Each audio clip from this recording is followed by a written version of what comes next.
तो hello everyone.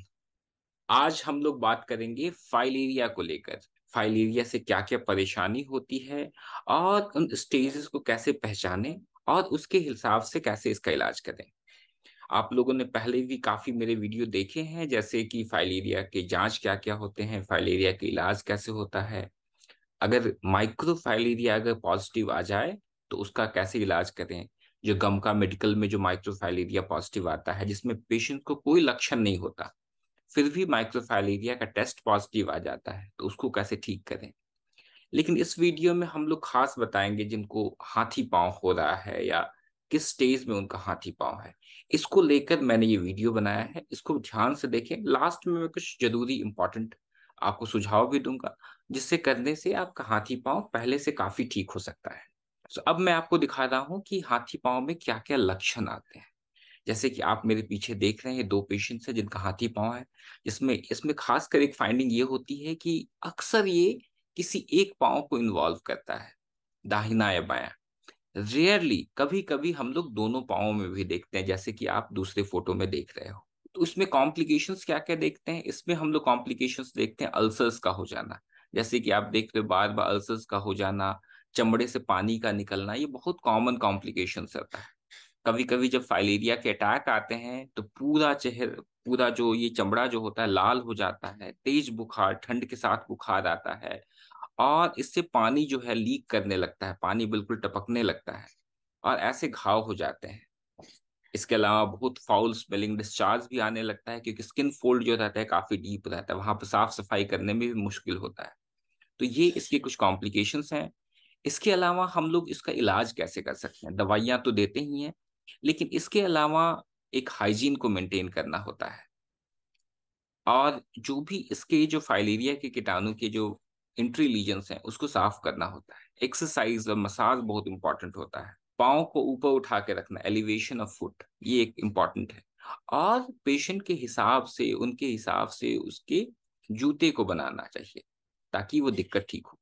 ऐसे करके उसका हिसाब होता है, जिसमें पूरे पाँव की अच्छे से सफाई होनी चाहिए, और ताकि कोई भी इन्फेक्शन ना हो। बार बार पानी से साफ करने के बाद फिर आप उसको पूरे पाँव को ड्राई करना है। अब देखो, ये फुटवेयर जो है आपको अलग से कस्टमाइज्ड फुटवेयर बनाना होता है जो इस पाँव में फिट आए। इसके अलावा आपको जो इंट्री लीजन से जो घाव जो है, जहां से कीटाणु प्रवेश किया है, उसको आपको साफ करना होता है, उसको खत्म करना होता है। ये एक्सरसाइज होती है, जो एक्सरसाइज यहाँ पर दिखाया जा रहा है कि आप अपने एंकल पे खड़े होने का कोशिश करते हो। बैठ के ये पाँव का ऐसे मूवमेंट, आगे और पीछे का मूवमेंट करना होता है, जिससे ये दिक्कत थोड़ी आपको ठीक हो जाती है। ये पाँव का मूवमेंट है, जिससे आप देखो, अपने खड़े हो जाओ और खड़े होके पाँव को बार बार ऊपर नीचे करो। ऐसा सुबह शाम जब भी आप फ्री हो करो। बैठ के भी एक्सरसाइज है जो आप कर सकते हो। इससे क्या होता है कि जो लिम्फेटिक सर्कुलेशन जो होता है वो थोड़ा ज्यादा स्ट्रेंथन हो जाता है। इसके अलावा नीचे से ऊपर तक मसाज जो होता है वो करना होता है। ऐसा एक्सरसाइज करने से बहुत फायदा मिलता है, खासकर वैसे मरीजों को जिनको हाथी पांव हो चुका है। तो हाथी पांव में दवा तो चलता है, लेकिन साथ ही साथ मसाज और एक्सरसाइज से काफी फायदा होता है। पांव को कैसे एलिवेट रखें, तो या तो आप ये कर सकते हो कि जा जो बेड पे जहाँ सोते हो उसके नीचे एक एक ईंट लगा सकते हो, जिससे क्या होगा कि बेड जो है थोड़ा सा ऊपर उठ जाएगा, और उससे पाँव का जो सूजन जो है वो ड्रेन होते रहेगा। इसके अलावा आप एक और चीज कर सकते हो कि पाँव के नीचे तकिया लगा सकते हो। ये दो उपाय है जिससे आप अपने पाँव को ऊपर उठा के रखते हो। या तो बिछावन के नीचे ही एक ईंट लगा दो, नहीं तो पाँव के नीचे तकिया रखो।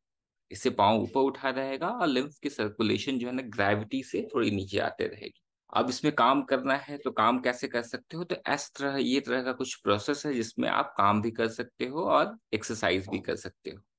आपको जूते पहनने हैं तो ये सब इस तरह के जूते आते हैं जिसमें वेलक्रो लगा होता है, जिससे आप अपना अपने हिसाब से, उसके पाँव के मोटापे के हिसाब से उसको एडजस्ट कर सकते हो। अब बात करते हैं जांच को लेकर। जांच को लेकर भी काफी सारी दुविधा बनी हुई है कि इसे रात में जांच कराया जाता है या दिन में जांच कराया जाता है। बहुत सारे पेशेंट्स पूछते हैं कि इसको रात में ही जांच करवाना है कि दिन में जांच करवाना है। तो ये चीज मैं बिल्कुल क्लियर कर देना चाहता हूँ कि सारी जांचें रात में नहीं होती हैं। एक जांच होती है जिसे हम लोग कहते हैं डीईसी प्रोवोकेशन टेस्ट, या पेरिफेरल स्मीयर ऑफ माइक्रोफाइलेरिया जो कहते हैं। तो अगर आपको दिन में अगर जांच करवाना है तो आप डीईसी प्रोवोकेशन टेस्ट कर सकते हैं, जिसमें डीईसी मतलब होता है डाइथाइल कार्बामाजिन। ये गोली होती है, जो गोली आप दोगे तो ब्लड में माइक्रोफाइलेरिया आ जाएंगे, और आप उसकी उसमें सैंपलिंग करके इसको देख सकते हो। नहीं तो अमूमन फाइलेरिया का ब्लड में निकलने का जो टाइम होता है वो नाइट का टाइम होता है। लगभग 9 बजे से लेकर 12-11 बजे तक का, जो 1 बजे तक का जो टाइम होता है उस टाइम पे आता है। तो अगर आपको सैंपलिंग करनी है, ब्लड निकालना है, तो नाइट आवर्स में निकालो, रात में ही निकालो, जिससे थिक और थिन स्मीयर बनाया जाता है, जिम्सा स्टेनिंग किया जाता है, क्वांटिटेटिव बफी कोट एक मेथड होता है जिससे इसकी एग्जामिनेशन की जाती है और माइक्रोफाइलेरिया को देखा जाता है।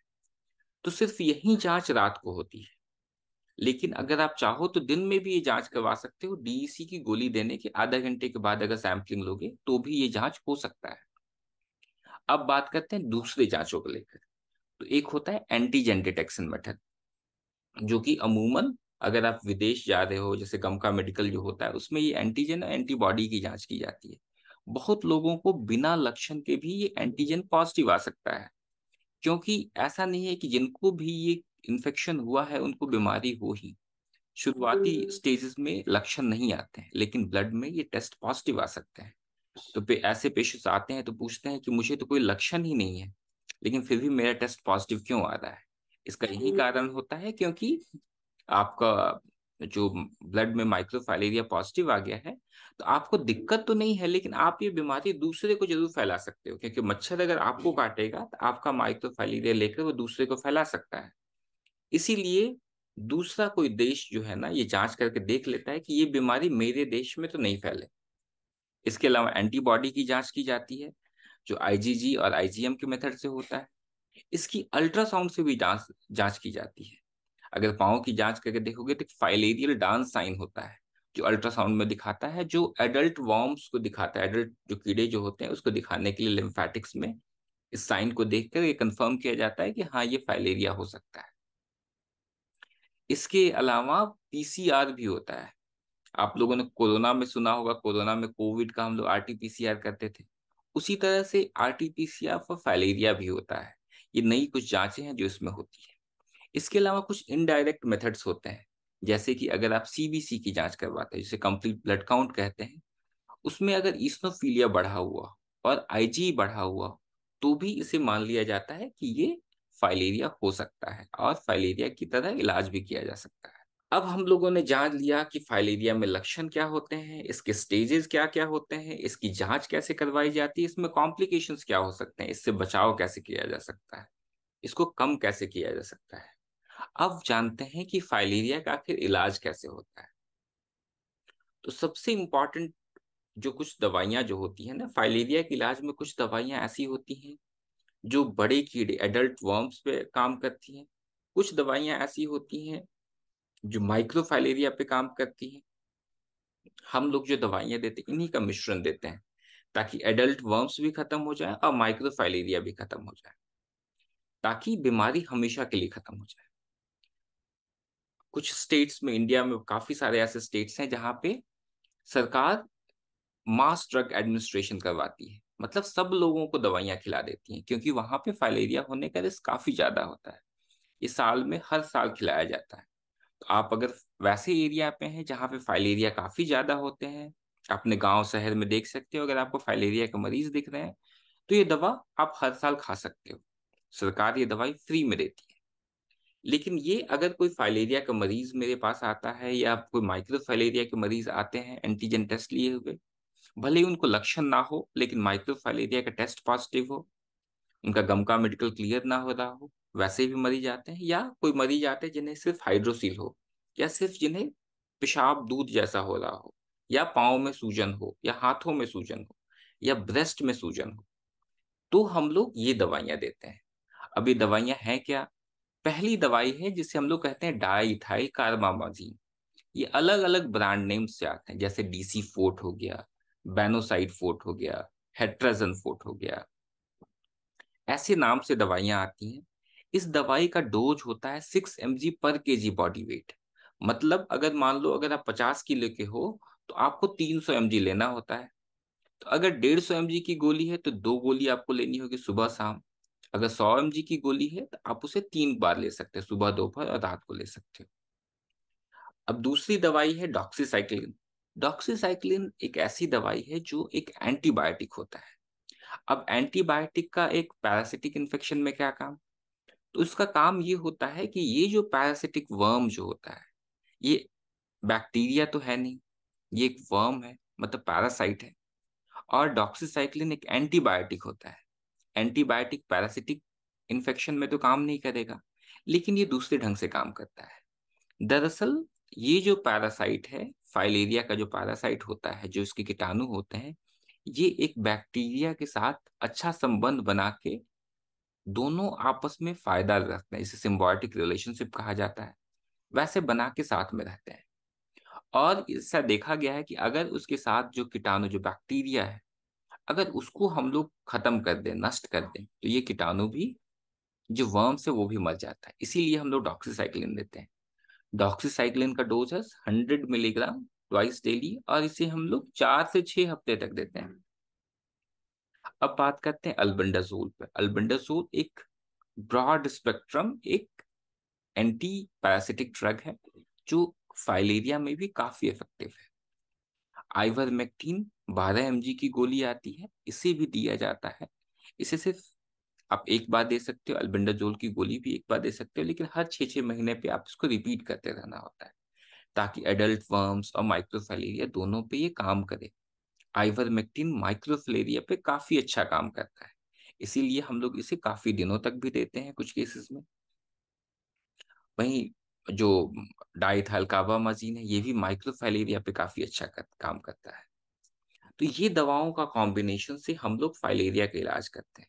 इसके अलावा जैसे कि सपोर्टिव थेरेपीज, जैसे मैंने बताया कि पाँव को ऊपर उठा के रखना होता है, पाँव का मसाज करना होता है, पाँव की साफ सफाई करते रहनी होती है, ताकि फाइलेरिया से और ज्यादा लक्षण ना आए और उसे और ज्यादा नुकसान ना हो। तो ये है फाइलेरिया का पूरा इलाज, जांच, और फाइलेरिया के स्टेजेस। फाइलेरिया का जिस तरह का स्टेज होता है, उस तरह से उसकी इलाज होती है। अगर आप शुरुआती स्टेज में दिखाने आते हो तो फाइलेरिया बिल्कुल ठीक हो सकता है, लेकिन अगर लेट स्टेजेस में आते हो तो दिक्कत क्या होती है ना, कि अंदर जो लिम्फेटिक चैनल्स हैं उसमें फाइब्रोसिस हो जाता है, जिसके चलते नॉन पिटिंग इडीमा दिखता है। मतलब अगर आप अपने थंब से अगर दबाओगे तो गड्ढा नहीं बनेगा। शुरुआती स्टेज में आओगे तो आप दबाओगे, एक्यूट फाइलेरिया जिसमें कहते हैं, तो आपको गड्ढा बन जाएगा। पाँव को अगर दबा के देखो तो गड्ढा बन जाता है, तो आप अंदाजा लगा सकते हो कि एक्यूट फाइलेरिया हो सकता है। एक्यूट फाइलेरिया में इलाज से काफी अच्छा रिस्पॉन्स मिलता है। लेकिन अगर काफी पुराना फाइलेरिया हो गया है, काफी पुराने स्टेजेस हो गए, तब भी आपको दवा से फायदा हो सकता है। उसकी साइज कम हो सकता है, आपको चलने फिरने में सहूलियत हो सकती है, बार बार बुखार आना बंद हो सकता है, पाँव का लाल होना या पाँव से पानी का निकलना बंद हो सकता है। तो दवा तो हर स्टेज में लेना है। और ये दवाइयाँ एक बार हम लोग 6 हफ्ते का कोर्स देते हैं, फिर उसके बाद हर 6 6 महीने पे हम लोग इसको रिपीट करते रहते हैं, ताकि कोई एक प्रोफाइलेक्टिक डोज देते रहते हैं, ताकि भविष्य में इसकी कोई और कॉम्प्लिकेशंस ना हो। अगर आपको कोई दिक्कत है तो आप ये डिटेल से आप मुझसे कांटेक्ट कर सकते हो। Thank you.